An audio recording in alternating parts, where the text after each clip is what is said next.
Hola gente, ¿cómo van? ¿Todo bien?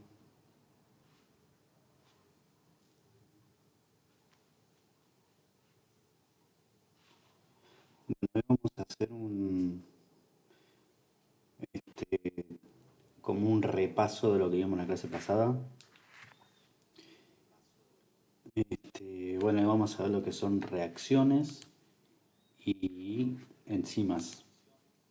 Así que bueno, cualquier cosita, cualquier duda, consulta, pueden ir escribiendo más o menos para saber a dónde orientar la clase, ¿sí?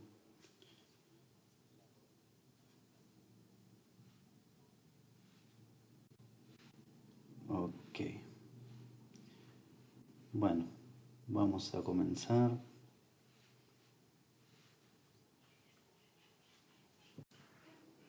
Bueno, profesor, ¿cómo está? Todo bien, todo bien. Estaba mirando el partido de México. Bien, vamos a comenzar entonces. Reacciones químicas y enzimas. ¿Qué son reacciones químicas? ¿Sí? Acá tenemos, son procesos fundamentales que transforman una sustancia o más de una, que serían los reactivos, en nueva sustancia, que serían los productos. Están simbolizadas, voy a hacer un dibujito acá. ¿Sí?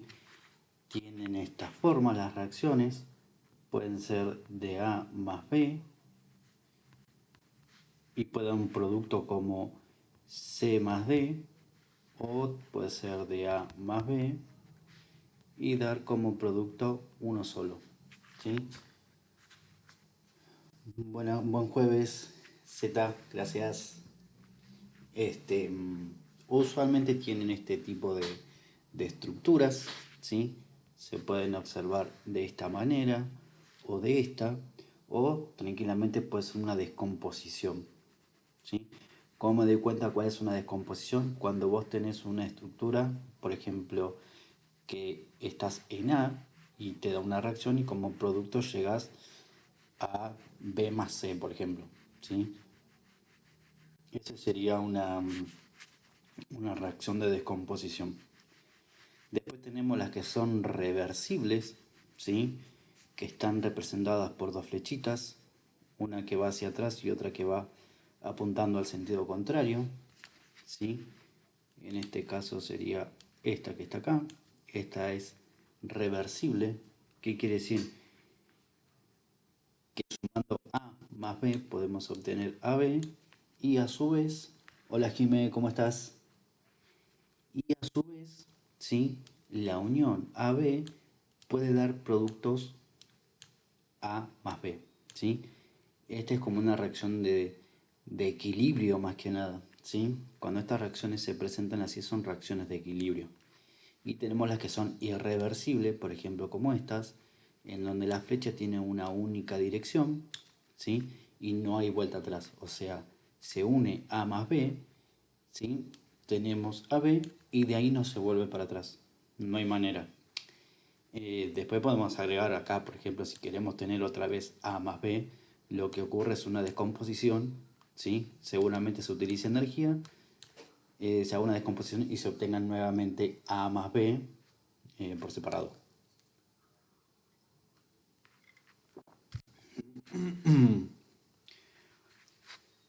En reacciones, ¿sí? Acá lo que importa en la parte química biológica, lo importante es saber cuándo son endergónicas y cuándo son exergónicas. Endergónicas es cuando la reacción química consume energía. Por ejemplo, acá, A más B incorpora energía, ¿sí? Y da como producto AB. O sea que sí o sí, en las reacciones de síntesis, ¿sí? Vamos a requerir energía, entonces son reacciones endergónicas. Y cuando son de descomposición, ¿sí? Como la que tenemos acá, descomposición, cuando es de descomposición, cuando tenemos un solo reactivo y termina dando dos reactivos. Perdón, tenemos dos productos y como un tercer producto nos termina liberando energía. Entonces hay reacciones que son endergónicas, exergónicas. ¿Cuáles son las exergónicas? La que liberan energía. Por ejemplo acá. ¿Y cuáles son las endergónicas? Las que consumen energía. Entonces, basándonos en estas ecuaciones y en estas analogías, cuando nosotros tenemos un catabolismo, ¿sí?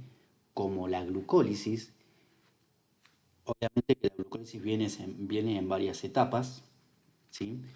Pero hay partes de la glucólisis en donde en todo el trayecto o en un primer tramo son reacciones endergónicas y hay otras que son exergónicas, ¿sí?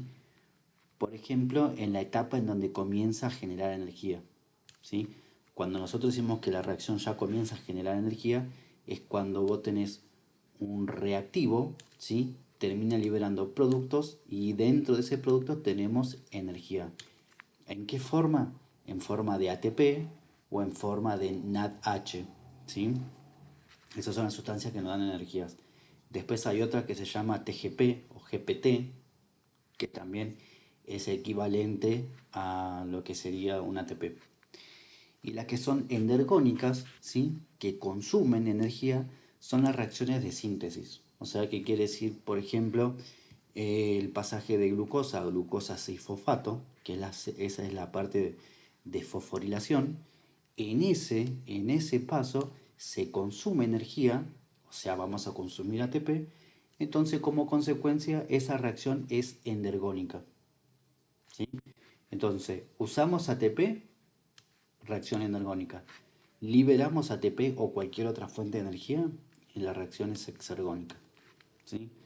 Acá tenemos datos claves, ¿sí? Esto está bueno. Nos dice síntesis, o sea que vamos a construir algo, requiere energía. Y cuando hay una lisis, acá dice análisis, análisis sería la parte de lisis, de ruptura, suele liberar energía, ¿sí? Acá tenemos la diferencia, ¿sí? Primero, que es el metabolismo celular, es un conjunto de reacciones que son reacciones bioquímicas que se generan de manera coordinada, ¿sí? Nadie está por encima de nadie, sino que todo está tan organizado y coordinado para que la célula pueda generar esas reacciones bioquímicas, ¿sí?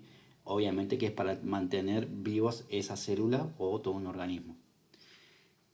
En ese metabolismo lo dividimos en dos. Tenemos catabolismo y tenemos anabolismo. Entonces acá tenemos catabolismo, obviamente que es una ruptura de una molécula compleja a moléculas más simples y como consecuencia vamos a liberar energía. Entonces, por ejemplo, esto sería como AB, acá tenemos una reacción y nos brinda partículas A más B y a su vez tenemos ATP. En el caso contrario, ¿sí? En la parte anabólica, que es cuando nosotros formamos algo, tenemos sustancias AB, utilizamos ATP y como consecuencia tenemos una molécula mucho más compleja, ¿sí? Entonces tenemos las moléculas o la molécula más compleja y a su vez este ATP que es utilizado nos termina dando ADP más fósforo inorgánico. SPI significa fósforo inorgánico. Cuando nosotros decimos que utiliza energía y demás es porque el ATP tiene tres uniones fosfato y esas uniones fosfato liberan energía, ¿sí? Entonces eso es lo que da energía. Y obviamente que si después terminamos uniendo estos dos, fósforo inorgánico más ADP, nos termina liberando ATP, ¿sí? Y si requeremos utilizar tres enlaces o dos enlaces, por ejemplo, nos quedaría AMP más dos moléculas de fósforo inorgánico, ¿sí?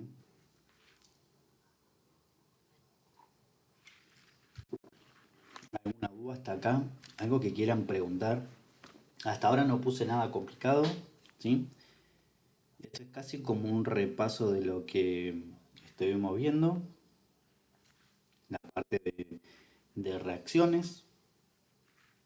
Y esto es lo que yo les decía. Por ejemplo, estas uniones, ¿sí? Son las que generan energía. Acá nos aclara, ¿sí? Cuando perdemos un fosfato se transforma en ADP y si perdemos dos fosfatos se transforma en AMP o monofosfato de adenosina, ¿sí? Tenemos una base nitrogenada, tenemos un azúcar y el grupo fosfato, ¿sí? Bueno, en realidad el grupo fosfato sería este que está acá. Este sería 1, este sería 2 y este sería 3. Hola Mónica, ¿todo bien? ¿Todo tranquilo? Mecánica de la energética. Estos son producidos en la mitocondria en presencia de oxígeno. Esta parte se aplica cuando el ATP viene enmascarado con el NAD. Bueno, con el NADH. O sea, esperen que voy a poner acá. Cuando tenemos el NADH, ¿sí? Que va a cadena respiratoria, como consecuencia nos termina dejando ATP. Por eso acá aclara que es producido en la mitocondria en presencia de oxígeno. Buenísimo, Mónica. Por eso aclara que es un producto en la mitocondria en presencia de oxígeno. ¿Por qué? Porque si no hay oxígeno, ¿sí? O sea, si estamos en un catabolismo anaeróbico, la reacción se vuelca a otro lado, ¿sí? Eso no quiere decir que no se va a producir ATP, porque el ciclo de Krebs, por más que haya ausencia parcial de oxígeno, siempre va a funcionar, nunca es que deja de funcionar porque si no hay muerte celular. ¿En qué condiciones pasa eso? Por ejemplo, en donde se frena completamente cuando hay intoxicaciones con cianuro, por ejemplo, ¿sí? Se bloquean los citocromos que están en la membrana de la mitocondria, que es donde se produce la cadena respiratoria. Cuando el cianuro se deposita ahí, inhibe cadena respiratoria y ahí es donde se frena todo el ciclo completo porque no hay manera de ganar energía. ¿Sí? Bien, y acá aclara que la energía vital se almacena en los enlaces del grupo fosfato, que son estos que están acá. ¿Sí? En estos enlaces se guarda la energía. Esa energía después se utiliza para formar nuevas moléculas y demás. Dato clave para el examen: la ruptura de los enlaces fosfato del ATP es la fuente de energía para las reacciones anabólicas, ¿sí? O sea que la energía siempre va a salir del ATP o en su defecto del NADH, que es el que está acá. Tenemos otra variante que es el NADH y hay otro que es el FADH.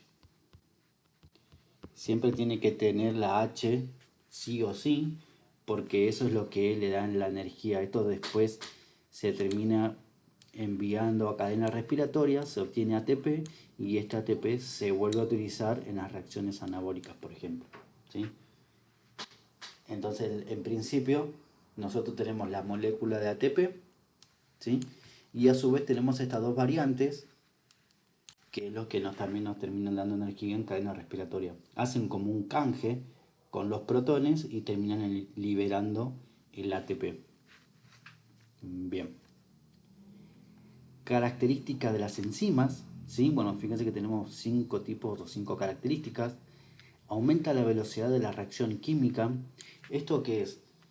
Aumento de las reacciones químicas. Eso es como, imagínense ustedes que como un energizante. O sea, ustedes van al gimnasio, qué sé yo, o van a trabajar con una fiaca y no tienen ganas de nada. Bueno, acá las enzimas serían como un energizante, como un café o algo por el estilo, que le dicen, bueno, acá te levantás y arrancamos full. Bueno, lo que hacen las enzimas es aumentar la velocidad de reacción, ¿sí? Y acá nos aclara que actúan como catalizadores, reduciendo la energía de activación necesaria. Bueno, acá a ver si puedo agarrar una hoja en blanco. No tengo.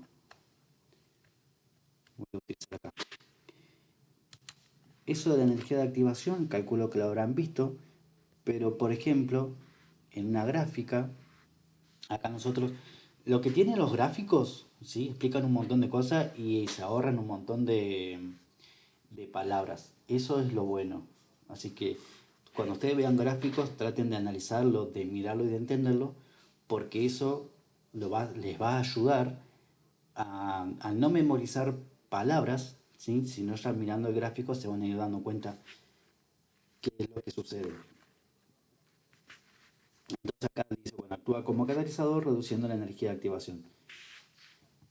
Ustedes supongamos que para producir una reacción consumen esta energía, ¿sí? Supongamos que es así, pero cuando tenemos una enzima, en vez que se dé ese pico enzimático, por ahí tenemos menos, ¿sí? Entonces, lo que termina disminuyendo es este total que está acá. Pero vamos a poner un poco más grueso acá, ¿sí?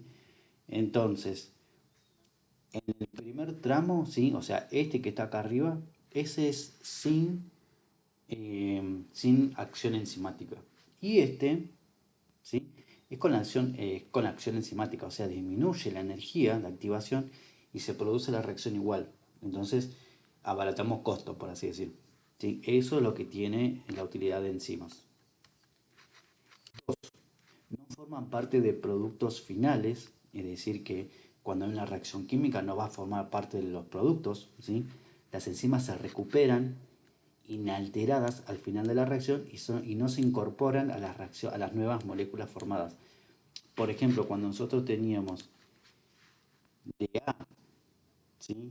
Y nos quedaba como B más C, no queda como productos, acá nos queda como enzimas, ¿sí? No es un producto, sino que termina saliendo de la reacción como enzimas, ¿sí? Tal cual habían entrado anteriormente. Entonces una enzima es como un ayudante, ¿sí? Un ayudante ayudó a que la reacción se haga más rápida, se haga más eficaz, que no gaste tanta energía, se produce la reacción, termina dando resultados B más C, por ejemplo, en este caso, y la enzima termina no como producto, ¿sí? Sino como un subproducto, que tampoco sería como un subproducto, porque un subproducto sería como un producto medio ahí como de segunda mano. En este caso termina como el coayudante que fue la reacción, ¿sí? Termina de esta manera, no se altera su estructura, ni mucho menos, ¿sí? Eso en condiciones funcionales, ¿sí? Después vamos a ver que hay ciertas situaciones en donde se producen algunas alteraciones y demás. ¿Alguna duda hasta acá? ¿Algo que quieran preguntar? ¿Algo que quieran aclarar? ¿Algo de la cursada? Yo voy borrando esto mientras voy, esa gomita me tiene loco ya.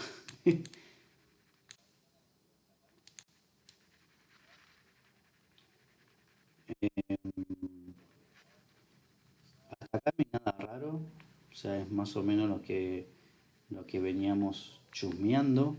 Por ahora no, buenísimo. Después hay puntos claves, ¿sí? Que esto lo van a ir resolviendo junto con su cuestionario si es que tienen de enzimas y de reacciones. Eh, Pueden ir resolviendo su cuestionario y las preguntas que queden ahí libres las podemos ir resolviendo después acá en las charlas estas. No calculo que no son tan difíciles las preguntas. Y después, bueno, los materiales que me habían pasado, hice apuntes, hice resúmenes y demás,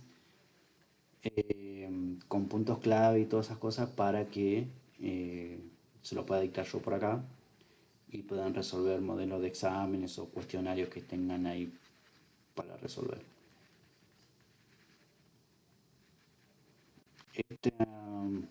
Este coso es chiquitito, el borrador es chiquitito porque la imagen es gigante, por eso tarda una bocha en eliminarse. Acá tenemos los que son eh, auxiliares enzimáticos, ¿sí? Que son cofactores, que eso es casi lo que yo le venía diciendo hoy, que dice que son distintas moléculas auxiliares que se unen a enzimas para permitir o mejorar su funcionamiento, ¿sí? Es como un ayudante de las enzimas. Tenemos la coenzima, ¿sí? Es una unión débil en la enzima. Ahora vamos a ver el dibujito. Vamos a hacer uno por acá si quieren. Entonces nosotros tenemos, buenísimo Jimé, nosotros tenemos por ejemplo una enzima, supongamos que es así, y tenemos esos cofactores que se pueden unir a un sitio, ¿sí? X de la, no al punto activo, o sea, al centro activo de la enzima, sino un punto, un lugar con una unión débil, ¿sí? En donde la interacción es temporal, como aclara acá, es una unión que se da en el momento y después de la reacción se termina liberando la coenzima y la enzima por un lado y el producto por el otro, ¿sí? Esas son las coenzimas. Y después tenemos un grupo prostético, ¿sí? Es un tipo de unión fuerte en la enzima, difíciles de separar, estructuralmente fijos, ¿sí? ¿Qué quiere decir eso? Que es una unión, supongamos, covalente, una unión fuerte, que se produce justamente en ese sitio donde se unen las coenzimas, pero a su vez es muy difícil, ¿sí? De separar esa unión, no se separa, por lo general quedan ahí y en algún momento se terminan separando, pero por lo general cuando se da esa unión fuerte y al costar mucha energía separarlo, terminan quedando ahí. Y si hace falta separarlo, y tiene que utilizar energía para separar esa unión, ¿sí? Dato clave para el examen, la diferencia fundamental radica en la fuerza y la permanencia del enlace químico con la enzima, ¿sí? Tenemos proenzima, ¿sí? Proenzimas son como enzimas inactivadas, ¿sí? Acá le dicen zimógenos también, es una molécula precursora inactivada de una enzima. Por ejemplo, tenemos acá, ¿sí? El pepsinógeno. Esto se encuentra en el estómago, este tipo de enzima. Y pepsinógeno es una enzima inactivada. Por ejemplo, es una enzima que está ahí en el estómago, que no pincha ni corta, pero ¿qué pasa?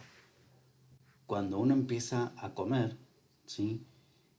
Que empieza a segregar saliva, ahí en el estómago comienza a aumentar la cantidad de ácido clorhídrico, ¿sí? O de cloruro de hidrógeno, como le quieran llamar, o de ácido estomacal. ¿Sí? Empieza a aumentarse ese ácido y el estómago se empieza a preparar para digerir lo que ingrese. Entonces, en ese momento, ¿sí? El ácido clorhídrico es como que activa el pepsinógeno, ¿sí? Liberando la pepsina. De este lado es como que actúa para romper estos candados, ¿sí? Termina quedando el candado acá. La proteína se libera y quedando la pepsina, ¿sí? Activa. Entonces el zimógeno es como una enzima inactivada que se va a activar por una estimulación, por ejemplo, ¿sí? Por eso cuando un paciente que tiene que ir en ayuno, y ustedes lo ven que está masticando chicle, le dicen, ¿venís masticando chicle? O está fumando, o lo que sea, ¿sí? O te dice, no, me tomo mate, me tomo un té. No importa lo que haya ingerido, ¿sí? ¿Qué pasa? El organismo piensa que algo vas a consumir, algo sólido vas a consumir. Por eso aumenta la cantidad de ácido clorhídrico, se ajusta el pH para que cuando ingrese algo al estómago, el ácido clorhídrico y las enzimas actúen. Entonces, ¿qué pasa? Por ahí el paciente estaba masticando chicle, ¿sí? Segregaba saliva, en esa segregación de saliva también se segregan enzimas y en el estómago, acá vemos, también se segrega la pepsina y toda esa maquinaria, ¿sí? Empieza a elevar los niveles de sustancias en sangre. Entonces, si un paciente entra masticando chicle y se tiene que sacar sangre, la respuesta es que tiene que volver con ayuno correspondiente sin consumir nada, ¿sí? Porque haciendo eso altera este, los resultados una vez que se los produzca, que se los haga. Dato clave para el examen, los zimógenos previenen el daño celular, se activan únicamente mediante hidrólisis en el momento y lugares adecuados. Ejemplo, enzimas digestivas. Acá, esto lo traje a colación, ¿sí? Lo que es la aplicación clínica, activación de la cascada de coagulación. Esto traje a colación de cómo es, de cómo se activa, por ejemplo, con un daño de tejido y cómo se empieza a activar la cascada, ¿sí? Y por este lado lo mismo. Hay algunas de las proteínas que están acá son en estado decimógeno, como vimos anteriormente, y después las reacciones de cascada como vienen, hasta formar el coágulo de fibrina.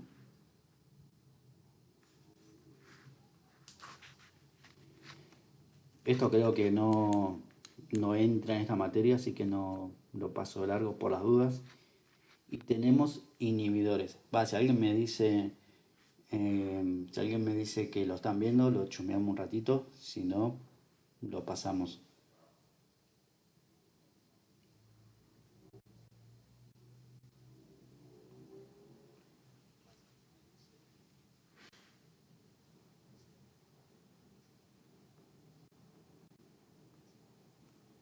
¿Hay quien me quiera aclarar por las dudas?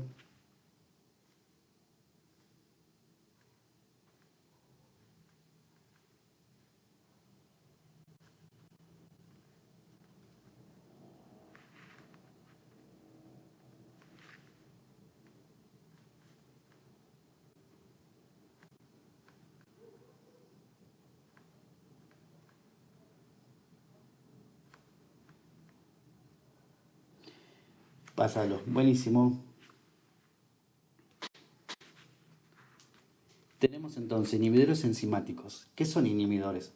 Bueno, la misma palabra lo dice, ¿no? Inhibidores es una sustancia que inhibe una reacción, ¿sí? Molécula que impide que se forme de forma parcial o total en el funcionamiento normal de una enzima, ¿sí?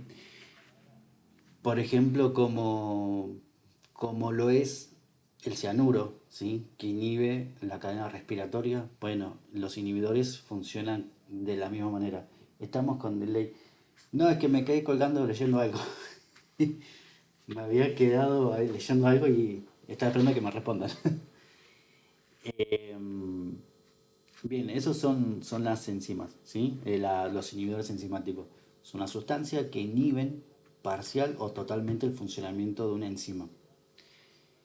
De esos inhibidores tenemos los que son irreversibles, ¿sí? Por ejemplo, acá aclara que es veneno. En el caso, por ejemplo, de el cianuro, traigo mucho a colación el cianuro porque el cianuro es un veneno que funciona a cierto pH y a otro pH es inofensivo, ¿sí? Pero bueno, el cianuro es como el típico veneno que actúa al nivel de la, de la membrana de la mitocondria, ¿sí? Irreversible producen cambios permanentes, la enzima se inutiliza, o sea, queda inútil, por así decir, y nunca se recupera su actividad normal. Ejemplo, venenos y toxinas. Inhibidores reversibles, ¿sí? Son un bloqueo temporal. Y acá es cuando ustedes tienen que tener en cuenta más o menos los que veníamos viendo al inicio, de las reacciones que son reversibles e irreversibles. De decir, bueno, una reacción reversible, yo sé que puedo volver al punto de origen nuevamente. Y sin entrar en mucho detalle, cuando le dicen inhibidores reversibles, automáticamente tiene que pensar que es una inhibición temporal, que en algún momento pueda volver atrás nuevamente, ¿sí? Y entonces acá lo aclara nuevamente, es un bloqueo temporal, la enzima puede recuperar su función cuando el inhibidor se retira, ¿sí? Estos son los tipos de inhibidores. Tenemos irreversible, reversible. Irreversible quiere decir que es permanente. Reversible quiere decir que podemos volver al estado inicial. Dato clave para el examen: las inhibiciones irreversible destruye funcionamiento de la enzima, es decir, en este caso, ¿sí? La reversible es un mecanismo de regulación natural.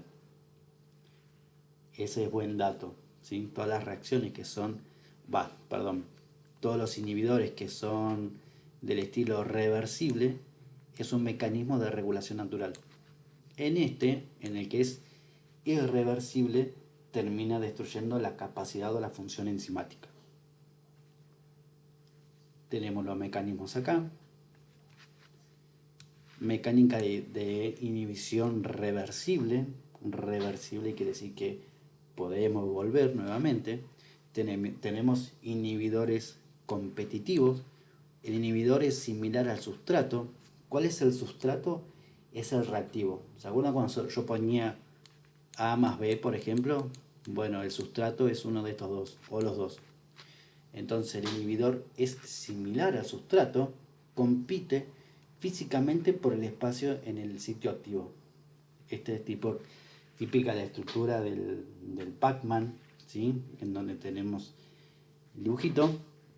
Entonces, ¿qué pasa cuando es competitivo? Es el inhibidor, ¿sí? Cualquiera de los que está acá no aclara cuál es el inhibidor, ¿sí? Puede ser este o este. Es similar al sustrato, ¿sí? Que es similar al o a los reactivos que están para que se produzca la reacción. Entonces, como compite, quiere quedarse en el sitio activo, ¿sí? Que es en donde se produce la reacción.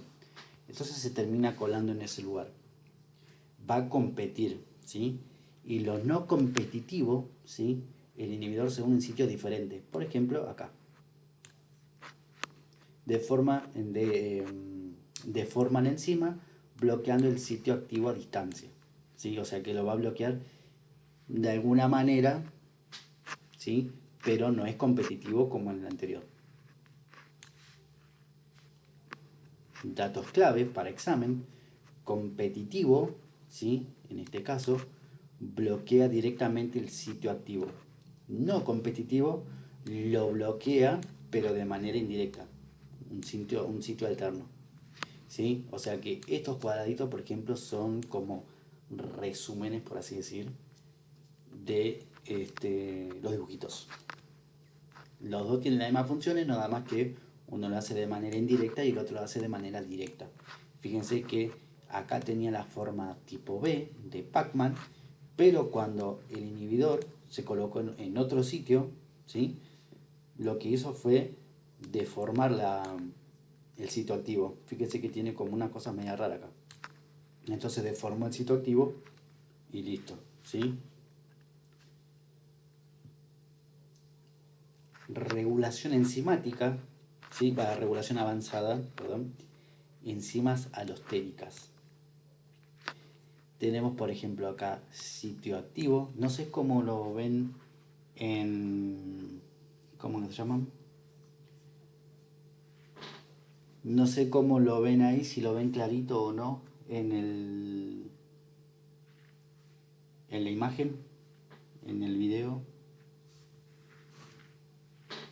Pero acá tenemos el sitio activo, sí que es un sitio fundamental donde se va a colocar el sustrato. Tenemos la doble función. Sí, buenísimo, Jimé. Doble función, a diferencia de los inhibidores, el agente alostérico, ¿sí? Puede inhibir o activar a la enzima. Buenísimo, se ve bien. Últimamente tenía esos problemas de que se veía medio raro y bueno, por suerte lo pude mejorar. Entonces tenemos, bueno, la doble función. A diferencia de los inhibidores, el agente alostérico puede inhibir o activar a la enzima, siempre de forma reversible, ¿sí? O sea que acá, en estas enzimas alostéricas, ¿sí? Ese inhibidor termina inhibiendo la acción enzimática o activarla de manera reversible. ¿Qué quiere decir? Que llega a un punto que se termina volviendo al estado inicial, ¿sí? Además es un agente regulador, se acopla al sitio, por ejemplo como está acá, y provoca cambios conformacional en realidad de toda la enzima, como lo vimos en este lugar, ¿sí? Se sitúa en una parte de la enzima, ¿sí? Se desconfigura de alguna manera su forma tridimensional y termina afectando o activando a la enzima. ¿Por qué hace esta aclaración de cambio conformacional? Porque nosotros acá vemos la proteína, bueno, el dibujo una proteína eh, plano, ¿sí? Como plano, como una figurita.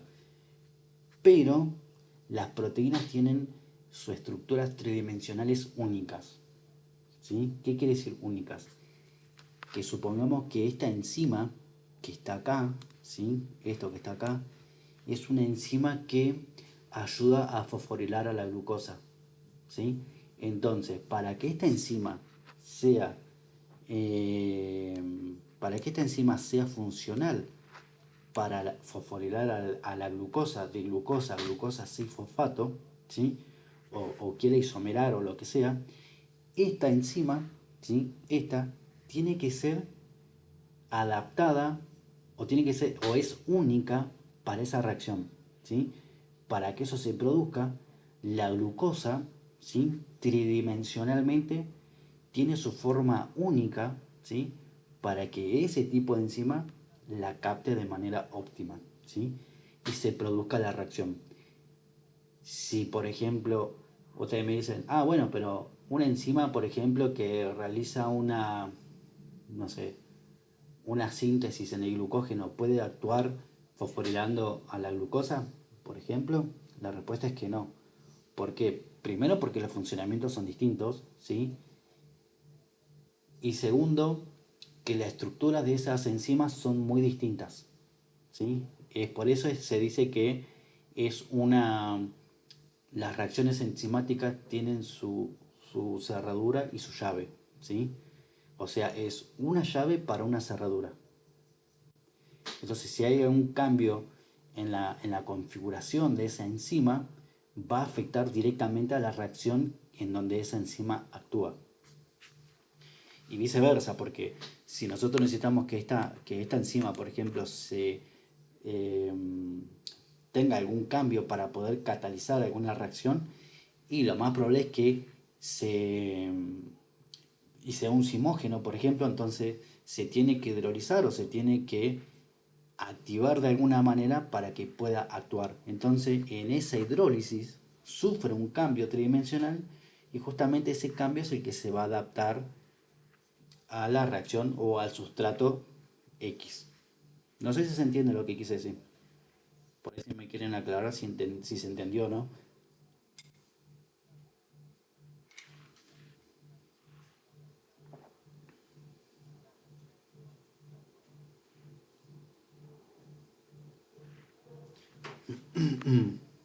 Bueno, y el sitio alostérico es una zona de regulación completamente independiente al sitio activo, ¿sí? Por ejemplo, acá tenemos el sitio alostérico y acá tenemos el sitio activo, que es en donde se bonía el sustrato. Entonces, datos claves para examen, las enzimas alostéricas pueden ser encendidas o apagadas, que es lo que yo estaba diciendo, funcionando como interruptores principales en el metabolismo, ¿sí? Por ejemplo, algo similar a esto, ¿sí? A esta situación, que quiere decir que se encienda o que se apague, lo pueden ver, ¿saben cuándo? Cuando una persona, por ejemplo, tiene fiebre. Cuando una persona sufre o tiene fiebre, no es que sufre, sino tiene fiebre por X patología, lo que ocurre es que hay un hipermetabolismo, ¿sí? Entonces las enzimas llegan a un punto, ¿sí? En donde el funcionamiento del pH de la sangre, la temperatura corporal, etcétera, hace que ese ritmo aumente o disminuya. Entonces, ¿qué pasa? Cuando una persona tiene fiebre, ¿sí? Por X patología, termina fabricando proteínas, ¿sí? Que se unen al sitio alostérico de las enzimas como activándolas, ¿sí? Entonces hay hipermetabolismo. Entonces, en vez de actuar como un interruptor para que se apague, en realidad en ese caso actúan como interruptores como, dale, dale, corre, corre, corre, ¿entendés? Entonces, ahí en donde el tema de las que son las temperaturas, ¿sí? O sea, temperatura por fiebre, no por otra cosa, ¿no? Ocurre ese hipermetabolismo, ¿sí? Que obviamente después esto llega a un punto que cuando disminuye la temperatura, X, por algún fármaco y demás, termina inhibiendo ese sitio alostérico, se termina llevando esa proteína y ahí es donde esta proteína se termina apagando, por ejemplo, y termina regulando el ciclo. El ciclo o lo que esté haciendo. Acá tenemos una síntesis, ¿sí?, de lo que ocurre en el ecosistema. Reactivos, por ejemplo, sería esto que está acá. Las enzimas, ¿sí?, que las enzimas son proteínas que ayudan a generar X reacción, ¿sí? Acá tenemos que aceleran las reacciones mediante encastres perfectos. Por ejemplo, acá, a ver si se ve bien. En este dibujito, por ejemplo, para que una reacción se dé de manera correcta, el sustrato debería tener como la porción de pizza que le falta acá, ¿sí? Entonces, ahí sí sería una reacción perfecta. Bien, tenemos la generación de ATP, ¿sí?, o la utilización de ATP, en el caso de que, dependiendo de la ruta que estemos analizando, si es una ruta catabólica o anabólica. Si es anabólica, se va a utilizar ATP. Como consecuencia de esa ruta anabólica, esas reacciones o esa reacción X que se está analizando será una reacción endergónica, ¿sí? Y si estamos en la parte de catabolismo, ¿sí?, se va a producir energía y como consecuencia esa reacción es exergónica, ¿sí? Después tenemos los sitios de controles de la enzima, donde se regula la velocidad y además, bueno, el encendido o la actividad de las enzimas, ¿sí? Bueno, los productos, ¿sí?, resultado final del metabolismo, tenemos los productos acá. Y recuerden que las enzimas no forman parte del producto, sino que se terminan liberando. Es como cuando ustedes se toman el colectivo, supongamos de San Miguel a José Cepaz, ¿sí?, y la gente actuaría como si serían las enzimas, ¿sí? Entonces entra una persona, deposita la plata, se sube al colectivo, llega a tal parada y se baja. Bueno, eso sería como una enzima. Algo que ayuda, por ejemplo, con la parte económica del colectivo, ayuda hasta tal viaje y se termina bajando. Esos son las enzimas. Una cosa así sería. No forma parte del producto, ¿sí?, pero sí forma parte de que eso llegue a X lugar. Dato clave para el examen: el metabolismo es un sistema interconectado donde el ATP aporta la energía. ¿Qué? Donde aporta la energía, las enzimas dirigen la ruta y los inhibidores sitios alostéricos controlan el tráfico. Este es justamente lo que estábamos hablando recién, ¿sí? ¿Alguna duda hasta acá? ¿Algo que quieran preguntar?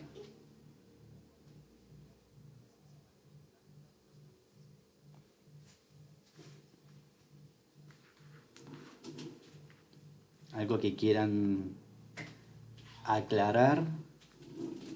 ¿Esto cuál es? Ah. Buenísimo, Jimmy. Acá, bueno, hice yo tipo un resumen, ¿sí?, más o menos de lo que serían las reacciones químicas y las enzimas, fundamento del metabolismo celular. Tenemos la clasificación de las reacciones químicas. Esto es lo que yo le aclaraba de la energía de activación. Tenemos acá el mecanismo de acción, enzima-sustrato. Bioquímica de las enzimas. Puede ser que eso ayude a la parte del examen o no. Y después tenemos reacciones químicas. Este está muy bueno. Este es un resumen que hice, donde habla del catabolismo, del anabolismo. Tenemos las definiciones. Tenemos la parte de las enzimas. Reacciones. La reacción de síntesis o adicción. Este que dice análisis o descomposición, no sé por qué figura como análisis en el texto, ¿no? Pero en realidad es de descomposición o de lisis, ¿sí? Cuando uno dice lisis, significa ruptura. Bueno, ATP, la moneda energética, eso ya lo vimos. Características clave, cuál es el funcionamiento de las enzimas. Un esquema general. eh, Reacciones reversibles o irreversibles. La especificidad. Estructuras. Energía de activación. Inhibidores enzimáticos. Acá tenemos, en este gráfico tenemos, o está casi todo lo que ustedes tendrían que estudiar para el examen, ¿sí? O parte de lo que es enzimas, reacciones químicas y enzimas. Ese está muy bueno. Y después, bueno, hasta acá llegamos hoy. Calculo que con lo que tenemos en esta charla la pueden resolver. No sé si tienen algún cuestionario para que vayan resolviendo, y en caso de que haya temas o partes del cuestionario que no les sale resolver, no lo busquen por ChatGPT ni mucho menos, sino tráiganlo de colación a la clase para que podamos analizarlo y ver bien, o sea, y el porqué de cada una de las cosas, ¿sí? Eso a ustedes les va a ayudar para que puedan aprender a interpretar bien. Sí, nos mandó unos cuestionarios la profe. Buenísimo. Yo les recomiendo que traten de resolver los cuestionarios, ¿sí? Y que todas las consultas que tengan, o sea, de cosas que no les salga, no las resuelvan por IA, sino que las traigan acá a colación a la clase para que las resolvamos entre todos, ¿sí? Y vemos por qué sigue una cosa o por qué no tal otra, ¿sí? Ese es mi consejo. Después, eh, obviamente, si quieren ir avanzando, bueno, dicen, bueno, lo hago todo por IA y después me estudio la respuesta. En realidad yo no se los aconsejo, porque cuando un docente cambia una coma de lugar, ahí están en el horno. Yo les aconsejo que todas las dudas que tengan ahí las traigan para resolver y cómo encararlo de distintos puntos de vista, ¿sí? Mañana vamos a entrar con glucólisis y respiración celular, ¿sí? Vamos a entrar con esos dos temas. Y lo mismo, traten de resolver los cuestionarios, ¿sí? Para que lo podamos resolver. Si ven que se les complica o algo por el estilo, nuevamente, anoten cuál es la parte que se les complica y los vamos resolviendo. Los cuestionarios, yo estuve chusmeando algunos, no son difíciles, son muy fáciles, ¿sí? Y lo que tiene es que si ustedes desarrollan los cuestionarios, van a ir viendo que son como bloques que se dan para poder interpretar todo un tema, ¿sí? Eso es lo que tiene las preguntas, que no son así como al voleo, sino que están estructuradas de tal manera que ustedes lean el texto desde el inicio hasta el fin. No es que está como salteado por todos lados. Yo todavía no los chumé. Yo los miré el otro día y que me lo habían pasado, porque justamente la clase pasada estábamos resolviendo ¿cómo se llama esto? Creo que era el de glucólisis, y lo resolvimos joya. Y después, bueno, hice unos resúmenes así como esto que está acá, de, de glucólisis y después de respiración celular, y está de 10, está de 10 esos resúmenes. Yo estos resúmenes obviamente que no los subo a la web, porque tanto estos libritos tipo ebook como los resúmenes esos obviamente que los vendo porque son muy valiosos. No los vendo caro, los vendo 2.500, ¿sí? Y están buenos. Están buenos, además que bueno, que esa ganancia de dinero me sirve para terminar de hacer unas cosas con las compu, materiales y demás, ¿sí? Pagar la inteligencia artificial para que me los hagas. Así que bueno, yo estas cosas sí los recomiendo porque están brutales, están muy buenos y les sirve obviamente para estudiar. Cualquier cosa, ¿sí? Me van escribiendo si quieren por privado y demás, y si tienen dudas, y lo terminamos de resolverla mañana, ¿sí? O alguna duda que tengan ahora, no tengo problema en leerlo. Me van diciendo y lo resolvemos si quieren.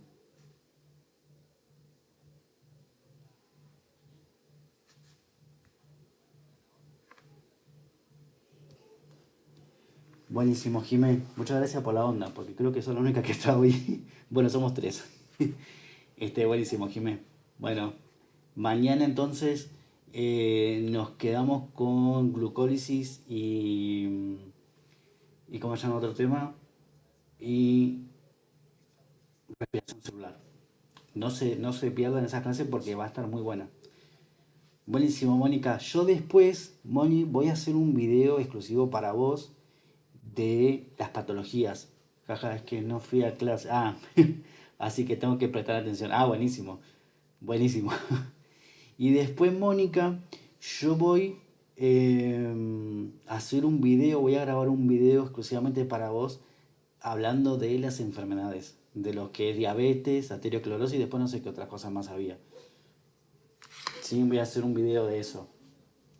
Así que, bueno, voy a dejar este video después en la web para que lo puedan chusmear, lo puedan rever 1500 veces. Bueno, si necesitan después los apuntes, cualquier cosa me chiflan. Así que bueno, chicos, nos vemos mañana. Mañana en la clase de glucólisis y respiración celular, ¿sí? Y cualquier cosa, bueno, como les dije, la semana que viene, si necesitan apurar algo, nada, me dicen, el lunes podemos ver algo, o el martes, o el miércoles, y vamos metiendo una cantidad de horas que ustedes necesiten, ¿sí? No tengo problema en eso.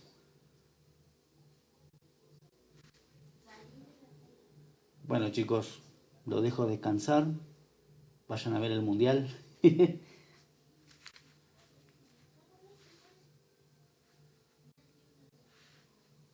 Nos vemos mañana a la misma hora de siempre, ¿sí? Nos vemos, chicos.